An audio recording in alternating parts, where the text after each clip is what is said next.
Assalamualaikum warahmatullahi wabarakatuh. Perkenalkan, nama saya Royhan Alifa Rafli dari jurusan Komunikasi dan Penyiaran Islam semester 4C. Kali ini saya ingin membahas 5 teori komunikasi massa. Komunikasi massa adalah proses di mana seseorang atau sekelompok orang atau organisasi yang besar menyusun sebuah pesan dan mengirimkannya melalui beragam media kepada khalayak luas yang anonim atau heterogen. Kehadiran media komunikasi modern sebagai dampak makin berkembangnya teknologi informasi dan komunikasi cenderung menghantarkan batasan antara komunikasi antar pribadi dan komunikasi massa. Lalu yang pertama itu ada teori hypodermic atau hypodermic needle theory. Teori hypodermic mengatakan bahwa apa yang disajikan media massa secara langsung memberikan rangsangan atau berdampak kuat pada diri audiens. Audiens dianggap mempunyai ciri khusus yang dimotivasi oleh faktor biologis dan lingkungan serta mempunyai sedikit kontrol. Di sini contohnya media yang memberikan efek langsung kepada audiens ketika tayangan yang memiliki pengaruh atau daya tarik atau yang sangat kuat, maka tidak menutup kemungkinan audiens tersebut akan mengikutinya. Lalu yang kedua ada teori pengembangan atau cultivation theory. Cultivation theory diperkenalkan oleh Profesor George Gardner. Menurutnya, cultivation theory televisi menjadi media atau alat utama di mana para penonton televisi belajar tentang masyarakat dan kultur lingkungannya. Persepsi apa yang terbangun di benak penonton tentang masyarakat dan budaya sangat ditentukan oleh televisi. Contohnya yaitu televisi adalah sebuah media belajar. Contohnya ketika anak kecil yang menonton televisi, maka anak tersebut akan menirukan apa yang ada di dalam televisi.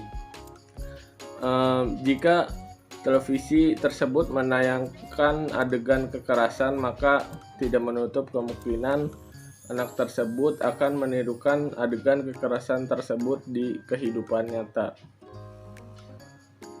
Lalu yang ketiga ada teori persamaan media atau media equation theory.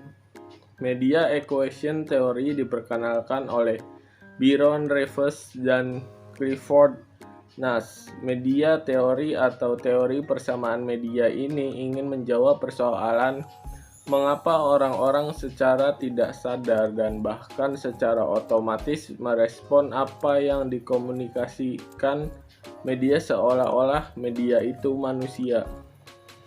Jadi di sini teori persamaan media ini ingin menjawab tantangan ketika bahwa seolah-olah media massa itu bisa dianggap sebagai manusia.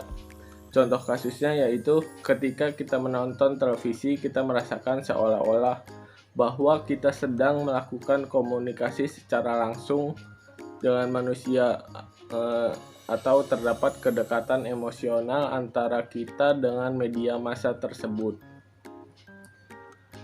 Lalu teori yang keempat, ada teori agenda setting atau agenda setting theory.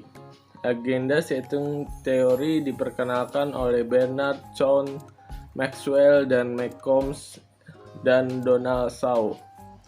Teori pengaturan media menggambarkan kekuatan pengaruh media. Inti dari teori pengaturan media adalah pembentukan kepedulian dan perhatian publik terhadap beberapa isu yang ditampilkan media berita. Contohnya yaitu ketika program berita televisi mengangkat topik atau isu-isu yang sedang hangat-hangatnya diperbincangkan oleh masyarakat, seperti kasus COVID-19 dengan menghadirkan fakta serta edukasi dan cara penyelesaian bagi masyarakat tersebut. Yang terakhir ada teori spiral keheningan. Spiral of Silence Theory diperkenalkan oleh Elizabeth Noel Newman. Teori ini ingin menjawab secara ringkas mengapa orang-orang dari kelompok minoritas sering merasa perlu untuk menyembunyikan pendapat pandangannya ketika berada dalam kelompok mayoritas.